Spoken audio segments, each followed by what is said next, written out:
Welcome back, everybody who may or may not be here, to the part 2, because the part 1 for some reason stopped working, but I'm not done ranting and raving.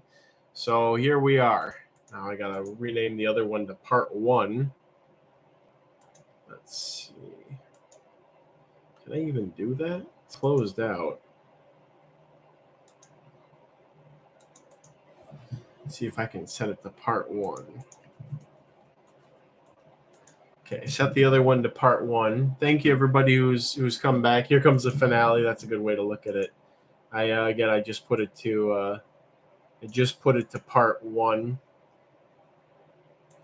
This is, of course, part 2.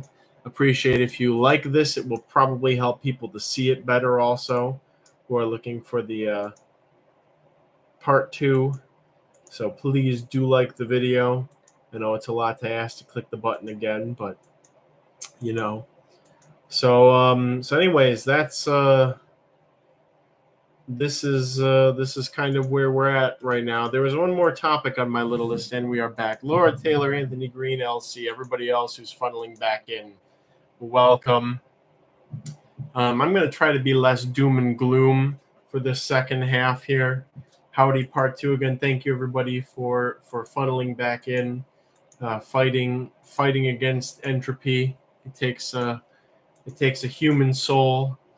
Takes the essence of humanity to fight against entropy. Have you ever imported isopods? I've been trying to find out how, if it's possible. I can find no information. So it's technically legal through U.S. Fish and Wildlife, because they just kind of basically check that they see if things are CITES, if they're this, if they're that, and they just kind of let them come through if they're not. And the difficult part is USDA APHIS, and that's still chaos. I know they were letting things being imported, non-Cubaris species called Cubaris murina and all that. So basically, it's safe to assume that most isopods in the U.S. are probably smuggled in. I mean, that's just kind of literally the current year. If you didn't already know this or couldn't figure it out, then you know. Here's the Band-Aid coming off, with the exception of I don't know about this. With the exception of this weird clause they're allowing for species to be imported as Cubaris murina, and then even though they're not murina, they're probably not even Cubaris, but labeling them as different mutations of it. And I really wonder if maybe there's a misunderstanding or an intentional obfuscation here with stuff where people are saying, "Oh, this is a color form of Cubaris murina," and the USDA APHIS just kind of accepts that.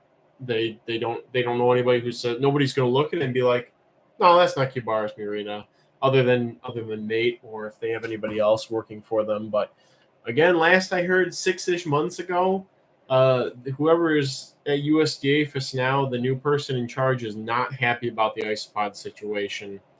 So, Wallet Warrior, I like that.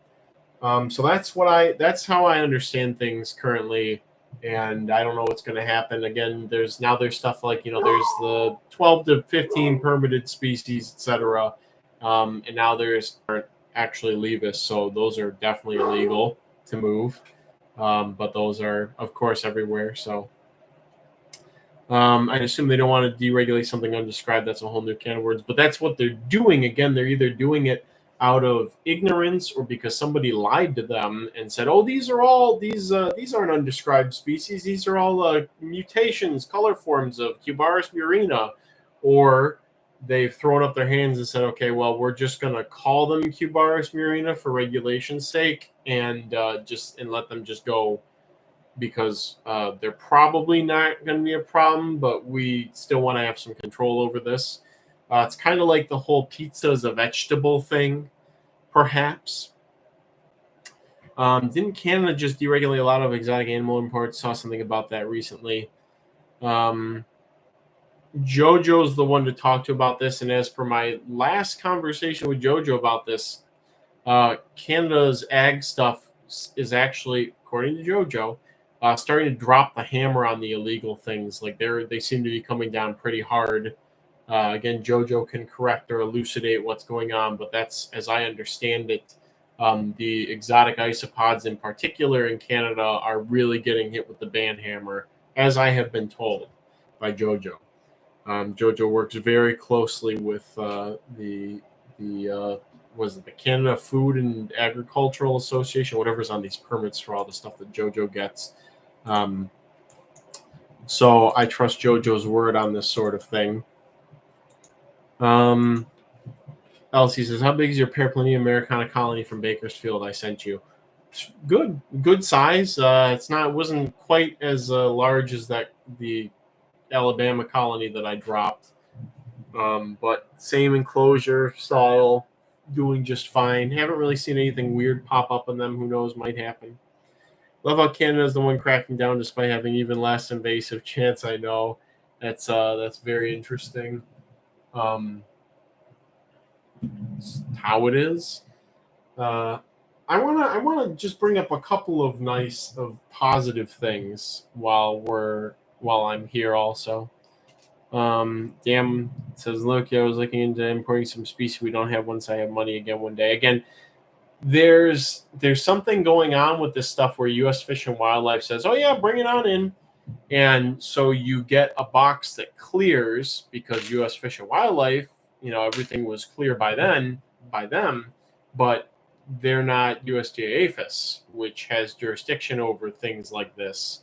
So think of it in kind of a bastardized way as if I got a crocodile I got an alligator shipped to me in Michigan from the state of Florida. And Michigan doesn't have any legislation against you keeping crocodilians. You can have whatever you want for crocodilians. It's completely unregulated at the state level. But let's say in your city or township or whatever, there's an ordinance that says you are not allowed to keep crocodilians.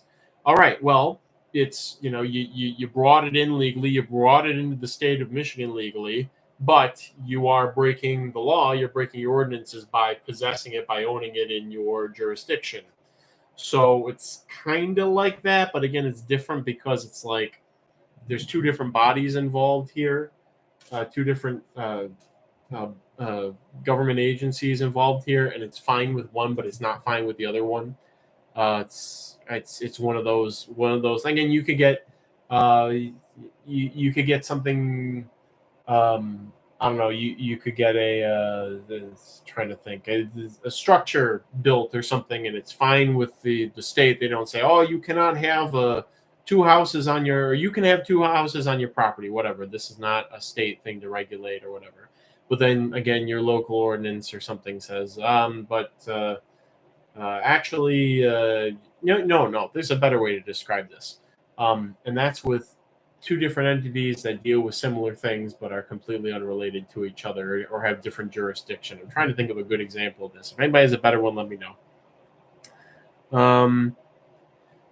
Jojo says it's tricky. You can import exact spiders, but importing ice size is not allowed unless they are native or already introduced species. So there's what Jojo has to say on that. Do you know dates for summer auction yet? I will not plan the summer auction until all of the stuff from the spring auction is wrapped up and finalized.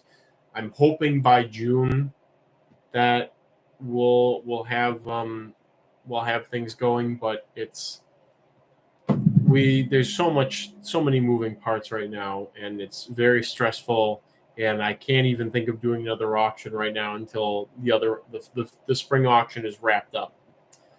Zero Cool Ninjas here. Hello, welcome. Jonathan Green made it. Kyle, hope you're doing well. Jonathan, you'll have to watch the other one. I'm not doing that well. We got a lot of stuff bad going on. I know a lot of you are eager for another auction, but I really do need to get this other one needs to be squared up first. It's a top priority. It's just we Angela and I are we're just up to our necks and stuff right now. She's still cops versus park rangers, a person. Yes, that's right. You could be in a national park, rustling around and swiping. You could be taking gray wolf puppies right out of the den, and the cop will look at you and just be like, "Okay, carry on," because that's not within the scope of their authority. It's not within the things that they're supposed to enforce, etc. But a park ranger comes across you, and then suddenly you're going to jail. So yes, that's a good way to say it. A person is a situation like that. So Shane, hi, hello everybody. Hi John. Hope everyone is doing all right. Aside from stress, Kyle, you look stressed. Again, I did not sleep well last night. It was even worse last Friday because I made the mistake of checking my emails before I went to bed on Friday, and that's when the township got back to me. And so I had to get up at 8 the following day to do an expo, and I did not sleep that night. Maybe you could construe 1 hour of what I was doing as sleep or rest, but I was just tossing and turning. And how are we going to do this? And what are we going to do now? We got to be moved out by then, and we got to before the housing market crashes or after the housing market crashes, and blah blah blah. We got to have kids soon, and blah blah. It's just all this stuff. Couldn't shut my brain off. Really sucked. So, I just keep hoping there's a light at the end of the tunnel for all of this. It's a lot on the plate right now at this time in my life and all the other things that are going on. Good news. Let's focus on the positive. Let's look at some good news here. Good news. My car should be done next week. I can get rid of the crappy 2024 Escape and get my nice 2018, 2021, wherever I think is a 2018 back next week with a brand spanking new engine. I won't have to feel bad about getting it dirty. I can fit goats in the back of the car. I can fit dogs in the back of the car. I can have my vehicle back after, oh man, how long has it been? 2 months? Something like that? When did the issues start? I think it was like March that I took the thing in. So yes, car is coming back next week. Yes, I'm going to have to pay the ridiculous cleaning fee for this car because there's no way I was going to keep it brand spanking new and clean the whole time. I've had to move goats around and livestock feed and bark and plants and all this stuff. You have Illuma Silata or Choctella Huberti. I no longer have Choctella Huberti. I failed with them. I do have Illuma Silata, and they are doing well. I have done well with those. Based on success from Ty Randall from Tie Dye Exotics, again, I got a pester tie and be like, did you really breed those Choctella? He has no motivation to be disingenuous, but I have to be skeptical because that's what I am of all kinds of things. So I'm going to, don't you do that? Did you really do it? And I think what I'm discerning from Ty is being in Texas and seems to use a lot of low ventilation setups for things. And so there are things that want higher humidity that I have struggled with or am struggling with, etc., because of my high ventilation setups. That Ty has a lot more success with, things like Hormetica and Hyporicnota, and what's another thing? The Choctella. So these are all things that probably want higher humidity than I typically offer. And so I've kind of thought, okay, well, I'll do that. I'll bump my humidity in these enclosures, and we'll see how good or bad things do. And it seems to be working with some stuff. So I have hope that I'll get Choctella Cummins eye breeding, and then at some point I'll have to pester Alan to go get more Hubert dye, but only after I have consistent results with Cummins eye. And I have 2 localities of Cummins eye now. So Loki's getting both next week. Good luck with the Hubert dye, Loki. I would suggest very high humidity, just like a notch down from wet, and lower ventilation, but not so much that you're not getting airflow because you'll gas some millipedes out that way. So you want, enough ventilation that some air is getting in and out, but not so much that the condensation disappears from like the back wall of one half of the enclosure. Lots of well-rotted wood and leaf litter and stuff like that. Give that a go. See how they do for you. Tennyson says, "Hey Kyle, get everything okay?" Yes, I sent a text to you about that. Everything came in okay, except the pseudoscorpions are kind of. I think it was too humid in the cup for them, or maybe too moist of a paper towel. But the Dermestes, what were the two species you gave? You said undulatus or talpinus, and then there was the other species. I'll be honest, I haven't set talpinus or undulatus up yet because I do have them going from Michigan, but I need to figure out which species is which. And I was looking at some stuff for that. Nobody really seems to know, so I might have to pester my ID friend and send him some. You kept Choctaw dry. No, well, I didn't keep them dry, but I think they wanted it more humid than I was keeping them was the problem. The Huberti lived a long time, but they never bred, and I just kind of lost one here, one there, etc. So now we're going to try this high humidity setup and see how that goes. Like very high humidity and see what happens. Aphiloria did not go well. I think the compost I used for the base substrate was too fresh and too guinea pig poop-y. I think I need some really well decomposed leaf litter only for that.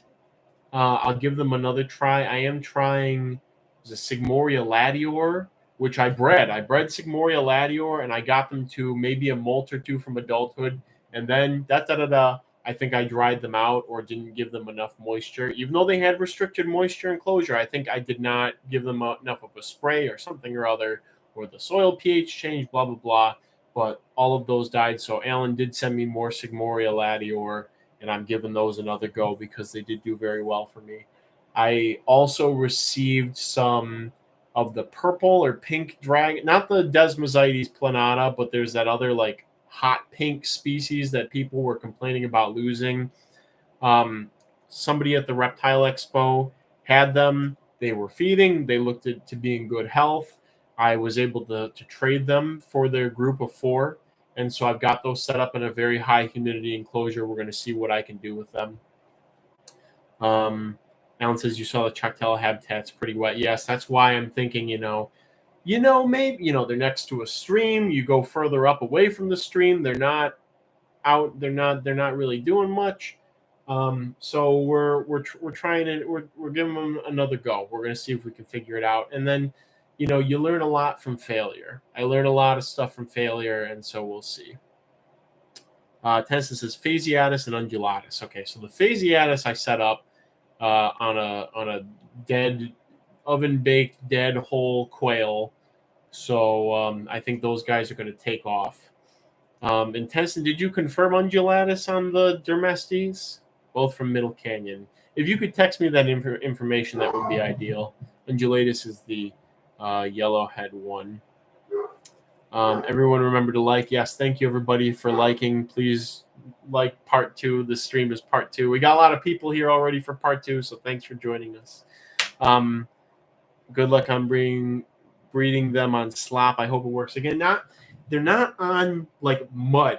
They're on like really, really moist wood under logs and leaves, and they don't seem picky about which one they're eating, but there's that element of it's very high humidity without being soaking wet, as you might keep something you found directly alongside the stream. These are not like, oh, I flip a log a foot from the stream where there's flowing water and here's all the Choctaw. No, this is more like 15, 20 feet away where there's still that influence of the stream on the hydrology, but it's not wet. It's very moist enough that when you flip a log over, all the mycelium is all crisp and it's got a little bit of dewdrops and stuff on it, whatnot. Good luck, Purpurea. Yeah, was it Desmosites Purpurea? Somebody let me know what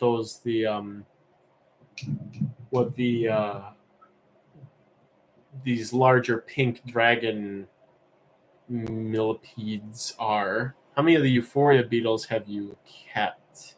Euphoria beetles. Inda. What's the one from the... No, I never kept the ones from the Keys. Alan had them, but they didn't thrive. Inda, whatever used to be called Testacea, Sepulchralis, and Monticola. And I don't know how well the Monticola are doing for me right now. I did cool them over the winter. We're going to see if I just get any adults. But, you know, you think these small seedling beetles are going to be easy, and then they're just not. But ones from Texas might be easier, like those blue Sepulchralis and stuff. Sepulchralis has been the easiest for me, but without question. A person, I wonder if they benefit from a deeper clay soil layer underneath. The thing that probably that is where I went wrong with Zeisterkeier, which all died a bit over a month in.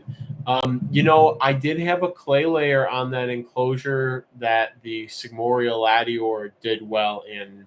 And now I'm wondering, should I go and put that in the new tank that I put them in? I really contributed the success to a mycelium that came with those initially that they seem to really like, or seem to really, maybe even the conditions that mycelium really liked were identical to the conditions the Sigmoria liked, and thus they both did well. Desmosites purpura rosea. Yeah, that looks about right. No, it's something else. It's not quite that. There's a picture of one. There's some pictures on Reddit of whatever this species is. But I don't think it's purple. Here's somebody, Bugman721. Anthromorpha uncinata. That seems to be it. At least that genus Anthromorpha is the ones that I got at the show. Thank you. As I come back to the chat, and Alan's already posted it. Yes, so it seems to be a species of Anthromorpha that I received. How'd you set up the Necrobia? Tennyson asks. The same way I set up the Rufipes. I actually I had Amazon Insta ship some beef tallow because I haven't been able to find it. So it's got, like, I don't know, an inch of hardwood pellets, some cocoa croutons over it, and then I slapped all the beef tallow on top of that, and I pushed a couple of dog food pieces into it just for good measure. But Tennyson, there was a Necrobia rufipes mixed in with those. Again, the two seem to be concurrent, and so I did squish that individual to make sure that it didn't infiltrate, because that's what happened with my last group of Violacea from St. John's. Is there was a single very tiny rufipes, and it ended up being a mated female, and once I finally got new adults popping up in there, they ended up being rufipes. So either the Violacea were all males, or the rufipes eat the Violacea, whatever, something bad happened. And so I had to get rid of that rufipes. So now it's a strictly Violacea enclosure, and hopefully I'll get success, because I have seen Violacea in the wild. They were in the fatty sinews and all that stuff, and some goat bones on my friend's property. So I've observed them. Again, they're eating the fats. So now we just wait. That's it. LCS, what is your thoughts on land leeches? I'm not working with leeches again anytime soon. Full stop. Loki said, I'm going to have to catch some Euphoria. Currently, I have one, but I need to go back out and get a group. Yes, that would be a good idea. Kerniae. Let's see. I don't think I'm familiar with Kerniae. Oh, those are lovely. I love those. I hope you catch more, and if you do, let me know. Man, I really hope that that's like in the Sepulchralis clade, where they don't need like diapause, or it's not a once-a-year life cycle, because those are the worst. Chains, I'm also trying some different methods for culturing terrestrial algae, isolating algae from lichen. I like that effort. That's a very noble effort, Chain. Alan says Anthromorpha uncinata has been coming in as Desmosites. There was also a black and yellow flat millipede for sale there, and if they have them again next time and they're willing to swap me, I will get those too and just try them. Again, if I can swap for stuff, there's not really a reason I shouldn't be trying some of these things. I'll see most people I know haven't had much success with terrestrial leeches. I'm going to be looking for terrestrials from Illinois to try again this year, says Chain. Alan says, your comment about necrobia makes me want to try keeping them on butter. I think you could do that. I think you could keep ruffipeas on butter, honestly. The only thing I'd be a little concerned about is the salt content, but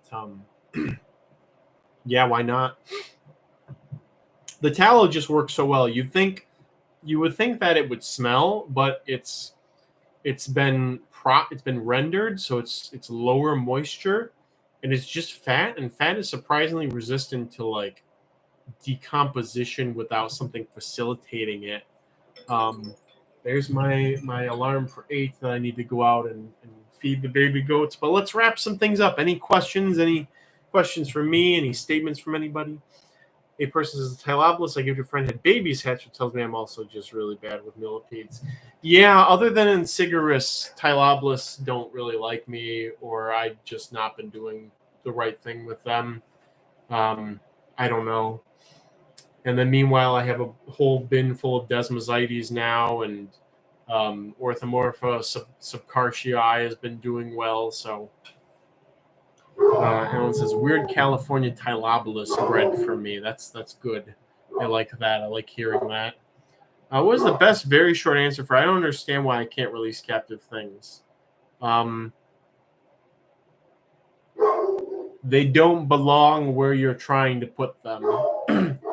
And putting them there could cause problems for everybody and everything. That's what I would say. Have you kept Onomerus in the past? Yes, I have Onomerus or CF Onomerus currently. I haven't checked. I know all the ones I've received in the last year are all still alive. It's just a matter of, are they thriving and are they reproducing? And if they're reproducing, to what extent? So, I guess I'll give a thumbs up there too. My pill millipedes have been doing all right. Not any deaths, other than one pulchra from Orin, and babies in the Auburn ones. So that's good. I guess that's all I can hope for now. Same reason you don't release 800,000 houseflies in your living room. Fair enough. That's another good one. A person pretty much said that, but she didn't like that answer. Well. You might be dealing with somebody who doesn't care what you're saying. There are, as everybody has either found out in life thus far or who will find out in life, there are people who already know what they want, who already know what they want to hear, and who already know that they know that they know more and better than you, and who just are asking the question to try and fortify their pre-existing beliefs by disregarding it. So there's some people you can tell them, hey, I know you read this publication about like pseudoscorpions and beehives, but Deinocheirus arizonensis is not going to work in a beehive, and pseudoscorpions overall are probably not a viable option right now because the species you could be using are not even commercialized or their husbandry isn't even figured out. They don't care. So, any advice on keeping red springtails, anyone? I tried the soil limp coal and moss, didn't happen. What's limp coal? Yeah, I don't know what limp coal is. I received some from 2 people, and I tossed them in with an isopod, and they're doing okay. I struggle up and down to keep the reds, the Lobella species Thai red, going on their own. I will pull some out of that isopod enclosure and try them on their own solo enclosure at some point, but it's not a priority right now. I'm happy to just have them going, that I can get them at any point in time. Question, do Pseudoglomerus magnifica need lichen in their enclosure? No, they do not need lichen. They might appreciate nibbling on it a little bit here and there, but they do not need it. Tie reds need dirt, I believe. 78 to 82 is the sweet spot for tie reds, maybe. They won't do well on charcoal. They did the best for me on sterilized coconut fiber fed dog food. Either last winter, not this winter that just passed, but the winter before, I had like a good colony of like a couple hundred, pretty high density in a deli cup, and then the soil pH changed, the food putrefied, weird, something happened, and then they crashed. So, guys, wait over the next couple of years. I'm going to start, or next couple of months, years, I'm going to start going off about soil pH. That's going to be my next rant other than ventilation and humidity. Get ready for it. It's coming. The soil pH rant is on the horizon. And, hopefully there'll be a third thing at some point, and then everybody will be able to keep every single bug ever, and everybody will be happy, hopefully. Kyle hasn't done the slime eaters. No, I have not worked with slime eaters, or at least not knowingly. Minimal to no ventilation, like I said, 7882. It's people doing very small closed terrariums and keep telling each other ice pods belong in them, says Laura Taylor. I counter by adding calcium carbonate to my substrate issues. So far, there are no issues, says Tennyson. Yes, the buffering your soil pH will be one of the next things. People have an inclination or have always been adding sphagnum peat moss to substrates, and that sends the acidity the other way. And I don't really think stuff likes that. Or a lot of stuff seems to like it basic because it's a closed system, and as waste accumulates, it's going to tend to shift more acidic. That's just how decomposition usually works. So buffering it to be more alkaline/neutral from the get-go seems to be the winning strategy for longer-term setups. So Kyle, speaking, so often you switch your substrate. Can be anywhere from once every 6 months to once every 3 years. It really depends on what I'm working with and how well it's doing. Next would be the microhabitat. I mean, that's already a thing, adding springtails and whatnot. I can't wait for someone to figure out how to trivialize andrognathids. Alan John says, that reminds me, I learned recently that commercial flake soil making companies put small amount of calcium powder in flake soil. I had that smashed up line, forget the name, prilled dolomite maybe. That's why you mix it in my opinion. I never use just one type of substrate. Go feed the babies. Thank you, and good luck with your endeavors. Thank you, Laura Taylor, for kicking me off the stream. I do need to go feed them. There are very specific things that like acidity. Yes, I would second that, Shane. My pseudomops, when I first had them a long time ago from Texas, did well for a long time in a small hexagonal container with a very sphagnum peat moss based substrate. They did very well in that enclosure for a very long time. I have yet to replicate that success in that style enclosure. They're doing fine for me now in the current setup also. Everyone's saying good night. Have a nice night. Thank you, everybody, for the positivity. I can always come to the Wigglers to talk things out, and maybe one day we'll have a stream where I'll be here being like, all right, guys, find me somewhere to live within the Midwest or something. So thanks, everybody. It's good to have a longer stream. Again, auction stuff, getting back on it next week. I hope everybody has a lovely night. I'll answer Double Z's question really quick. Have you used any kinshi with beetle larvae, and do you see any difference between the other larvae? I have used live mycelium. Yes, I've seen differences in size. I've gotten some good Dorcas titanus castanicolor adult males out of the kinshi infested substrate, the mycelium infested substrate. However, it can go either way. They can do really well in those setups, and you get really large sized adults, or you can have problems and lose a lot of larvae. Still figuring that out. Anyways, thank you for joining me, everybody. Have a lovely weekend. Enjoy the spring weather, etc. And may your cultures ever be bountiful. Thank you for the well wishes and the rest wishes, guys. It means a lot. Take care, and I will see you all next week.